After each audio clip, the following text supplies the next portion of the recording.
నిజానికి ఉదయ్ గారు చనిపోకముందు ఆయన వద్ద 4 కేజీల బంగారం, 100 కేజీల వెండి మరియు 3 ప్రదేశాలలో కోట్ల విలువ చేసే భూములు ఉన్నాయి.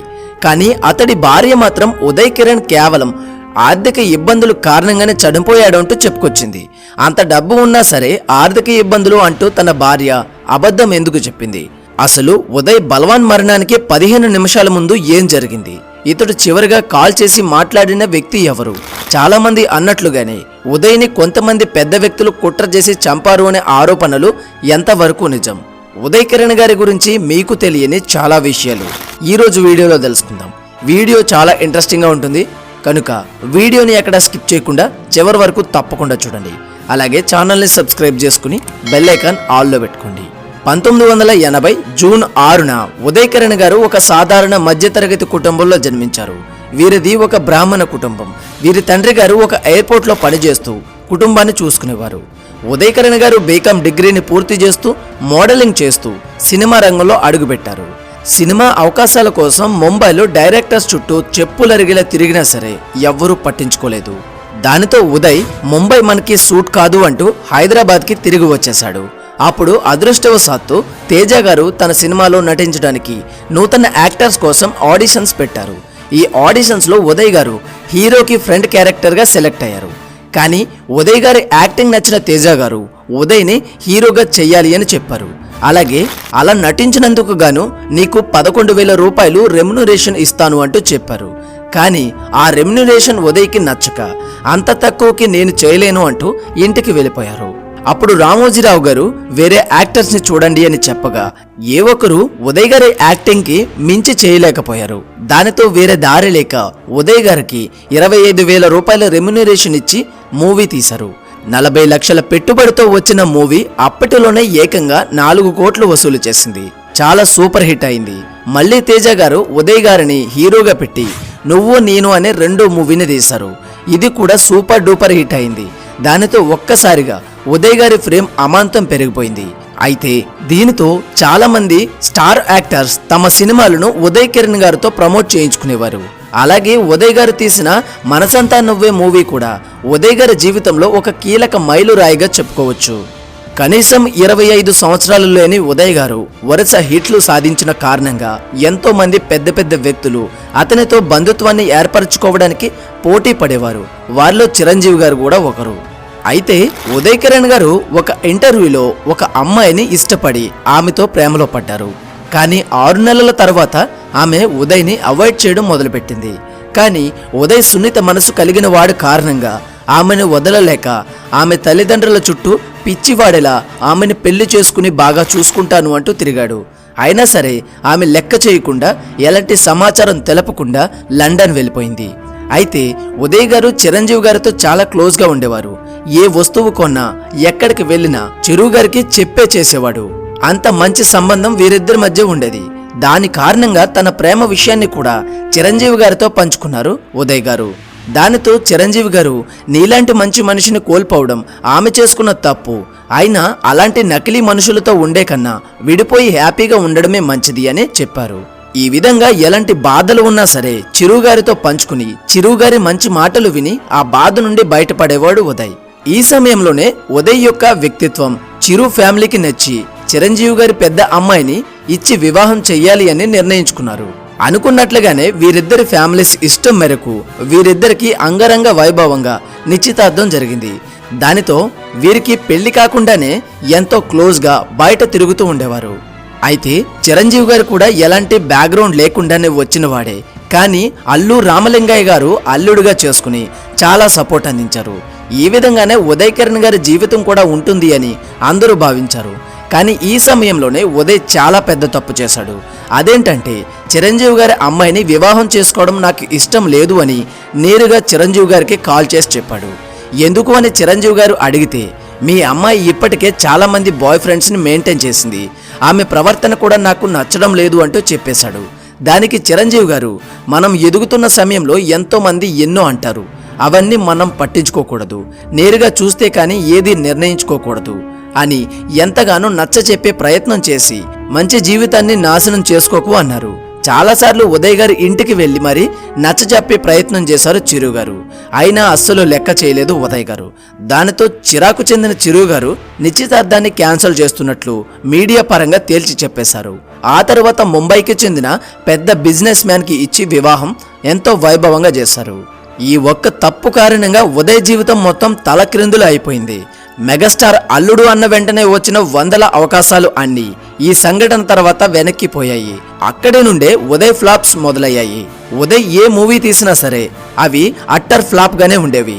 అలా అంచెలంచెలుగా మొత్తం పడిపోతూ వచ్చాడు ఉదయ్. ఆఖరికి ప్రొడ్యూసర్స్ ఎవరూ రాకపోయేసరికి ఉదయ్ సొంత డబ్బు పెట్టి జై శ్రీరామ్ అనే మూవీ తీశాడు. అది కూడా దారుణంగా పోయింది. చివరిగా ఏఎం రత్నం గారి దర్శకత్వంలో ఒక మూవీని మొదలుపెట్టారు. అది 80% కంప్లీట్ అయిపోయింది. పూర్తిగా కనుక కంప్లీట్ అయితే మళ్ళీ ఉదయ్కి మంచి ఫ్రేమ్ మొదలవుతుంది అనుకుని అందరూ ఆనందపడ్డారు. కానీ ఆ సమయంలోనే కొంతమంది సినీ పెద్దలు ఈ మూవీ ఇంతటితో ఆపేయాలి, ఈ మూవీ కనుక పూర్తి అయితే ఒక్క మూవీ థియేటర్ కూడా మీకు దొరకనివ్వమంటూ ఒత్తిడి వచ్చింది. దాంతో ఏఎం రత్నం గారు ఈ మూవీని అంతటితోనే ఆపేశారు. చిరు సంఘటన తర్వాత నుండి తన పైన కక్ష సాధింపులు జరుగుతున్నాయి అని భావించిన ఉదయ్ తమిళ రంగం వైపు అడుగువేసి ఒరుముత్తం ఒరియుత్తం అనే సినిమాలో నటించారు. కానీ అది కూడా ఫ్లాప్ అయిపోయింది.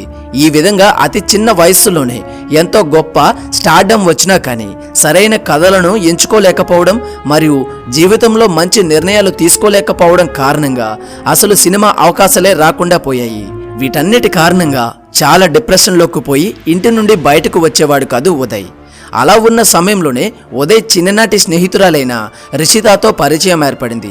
పరిచయం కాస్త ప్రేమగా మారి వీరిద్దరూ 2012 అక్టోబర్ 24న ఎలాంటి ఆడంబరాలు లేకుండా వివాహం చేసుకున్నారు. అలా ఆమెను వివాహం చేసుకున్న తర్వాత మరిన్ని చీకటి రోజులు వచ్చేశాయి. ముందు ఉదయ్ గారి అమ్మగారు అనారోగ్యంతో చనిపోయారు. ఎలాంటి బాధ ఉన్నా అమ్మకు చెప్పుకునేవారు. కానీ ఇప్పుడు ఆమె లేదు. అమ్మ తర్వాత తన అక్క అయిన శ్రీదేవి గారితోనే ఎంతో క్లోజ్గా ఉండేవారు. కానీ ఆమె వృత్తిరీత్యా మస్కట్ వెళ్ళిపోయారు. దీనికి తోడు ఉదయ్ గారి అన్నయ్య కూడా ఎంబీబీఎస్ చేస్తున్న సమయంలో ఏవో కారణాల వలన సూసైడ్ చేసుకుని చనిపోయారు. ఉదయ్ తండ్రి గారు తన తల్లిని వదిలి వేరే ఆమె మోజులో పడి వీరందరినీ వదిలిపోయి వీరి ఆస్తి మొత్తాన్ని నాశనం చేసేశారు. ఇలాంటి సమయాన్ని క్యాష్ చేసుకున్న ఉదయ్ మేనేజర్ మున్నా ఉదయ్ పేరును వాడుకుని చాలా మంది దగ్గర నుండి అడ్వాన్సులు అంటూ ఎన్నో కోట్లు వసూలు చేసి పరారైపోయాడు. దీని కారణంగా కూడా ఉదయ్ అప్పుల ఊబిలో కూరుకుపోయాడు. ఈ సమయంలోనే ఉదయ్ భార్య చెప్పిందేంటంటే ఉదయ్ అమ్మగారు తను చనిపోయే ముందు 4 కేజీల బంగారాన్ని 100 కేజీల వెండిని ఇచ్చింది. కానీ ఉదయ్ అదంతా సినిమాకే పెట్టుబడి పెట్టి పోగొట్టుకుని 2 నెలల నుండి వింత వింతగా ప్రవర్తిస్తున్నాడు అంటూ చెప్పింది. కానీ ఆ ఇంటి వాచ్మెన్ మాత్రం అసలు నిజాలు చెప్పాడు. అదేంటంటే ఉదయ్ భార్య సాఫ్ట్వేర్ ఎంప్లాయీగా చేసిన కారణంగా ఆమె ఎంతో మంది మగ స్నేహితులతో తిరిగేది. ఉదయ్ మరణానికి ముందు ఈమె తన స్నేహితుడి యొక్క బర్త్డే పార్టీకి వెళ్ళింది. ఉదయ్ కాల్ చేసినా ఆమె లిఫ్ట్ చేయలేదు అని చెప్పాడు. ఆ తరువాత ఉదయ్ ఆమె స్నేహితుడికి కాల్ చేసి చివరిగా 3 నిమిషాల పాటు మాట్లాడాడు. అలా జరిగిన కొన్ని గంటలకు అంటే ఉదయ్ భార్య రాజకార్యాలు వెలగపెట్టిన తరువాత అర్ధరాత్రి 12 గంటల సమయంలో ఉదయ్కి కాల్ చేయగా అతడు కాల్ లిఫ్ట్ చేయలేదు. ఆమె తన స్నేహితుల ఫోన్స్ నుండి కూడా కాల్ చేసినా ఉదయ్ కాల్ లిఫ్ట్ చేయలేదు. దాంతో ఇంటికి వచ్చి పరుగు పెట్టుకుని లోనికి వెళ్ళి ఉదయ్ ఉదయ్ అంటూ అరుస్తూ వెతికింది. కానీ ఉదయ్ ఎక్కడా కనిపించలేదు. చివరికి తను జిమ్ చేసే ప్రదేశంలో చూడగా అక్కడే బలవాన్ మరణానికి పాల్పడ్డాడు. కొంతమంది సహాయంతో హాస్పిటల్కి తీసుకుని వెళ్ళినా ఉదయ్ మరణించి 3 గంటలు అవుతుంది అని డాక్టర్స్ చెప్పారు. ఇది పోలీసులు హత్య కేసుగా నమోదు చేయగా డాక్టర్స్ రిపోర్ట్ కారణంగా ఇది బలవాన్ మరణమని బయటపడింది. కానీ ఉదయ్ అక్కగారు చెప్పిన మాటల ప్రకారం ఉదయ్కి ఎలాంటి ఆర్థిక ఇబ్బందులు లేవని, అతడికి మా అమ్మ ఇచ్చిన బంగారం, వెండి మరియు పలు ప్రదేశాలలో కోట్ల విలువ చేసే భూములు ఉన్నాయని చెప్పి ఉదయ్ చనిపోవడానికి కారణం ఆమె భార్య వేరొకరితో అక్రమ సంబంధం కారణంగానే తట్టుకోలేక తాగుడికి అలవాటు పడి చివరికి చనిపోయాడు అంటూ చెప్పి కన్నీటి పర్యంతమైంది. అలా ఉదయ్ మరణించిన 7 సంవత్సరాల తర్వాత ఒక లేఖ బయటపడింది. అందులో ఉదయ్ ఏమని రాశారు అంటే, రిషిత, నువ్వు అతనిని నమ్మినంతగా నిన్ను అతడు నమ్మడం లేదు. వాడు చాలా చెడ్డవాడు, మోసగాడు. ఈ విషయం ఏదో ఒక రోజు నువ్వు తెలుసుకుంటావు. కానీ ఆ రోజు ఉదయ్ ఉండడు. అలాగే మా అమ్మ బంగారాన్ని మా అక్కకి అప్పగించు. సినీ రంగంలో అందరూ నన్ను ఒక పిచ్చి ఎదవలా చూస్తున్నారు. నేను తీసుకున్న ఒక్క నిర్ణయం వలన నా జీవితం మొత్తం పోయింది. నా భార్యగా నువ్వు ఎంతో బాగుంటావు అనుకున్నాను, కానీ నువ్వు నాతో నటిస్తూ ఉద్యోగం అనే ముసుగులో వేరొకటితో ఉన్నావు. ఇవన్నీ చూస్తూ నేను ఉండలేను అంటూ ఆ లేఖలో రాశాడు. అన్నట్లుగానే ఉదయ్ గారు అందరాన్ని లోకాలకి పోయారు. ఈ విధంగా వచ్చిన ఫ్రేమ్ కారణంగా వచ్చిన ఒక గొప్ప అవకాశాన్ని కాలుతో తన్ని బంగారు జీవితంగా మారబోయే జీవితాన్ని నాశనం చేసుకుని, మంచి భార్య అని నమ్మి దరిద్రాన్ని తన జీవితంలోనికి తెచ్చుకుని మొత్తం జీవితాన్ని నాశనం చేసుకున్నాడు ఉదయ్. దీన్ని బట్టి ప్రతి ఒక్కరూ అర్థం చేసుకోవాలి, ఎంత ఎదిగినా ఒదిగి ఉండాలి. ఎదుగుతున్నాం కదా అని ఎగిరెగిరి పడకూడదు, వచ్చిన అవకాశాలను కాలుతో తన్నుకోకూడదు. మరియు చివరిగా జీవిత భాగస్వామి జీవితంలో అండగా ఉండాలి, కానీ జీవితాలనే నాశనం చేసే విధంగా ఉండకూడదు. ఈ వీడియో చూశాక ఉదయ్ గారి మరణానికి ఎవరు కారణం అనుకుంటున్నారు? సినిమా రంగంలో అవకాశాలు రాకుండా చేసిన కొద్దిమంది పెద్దల, లేక తన పెళ్లి చేసుకున్న చండాలపు భార్య? ఏమనుకుంటున్నారో తప్పకుండా కామెంట్ చేయండి. ఈ వీడియోకి ఇంతే. ఈ వీడియో మీకు బాగా నచ్చింది అనుకుంటున్నాను. వీడియో కనుక నచ్చితే తప్పకుండా లైక్ చేయండి. అలాగే ఛానల్ని సబ్స్క్రైబ్ చేసుకుని బెల్ ఐకాన్ ఆల్లో పెట్టుకోండి. మళ్ళీ మరొక మంచి వీడియోతో కలుద్దాం. Until then thank you, bye.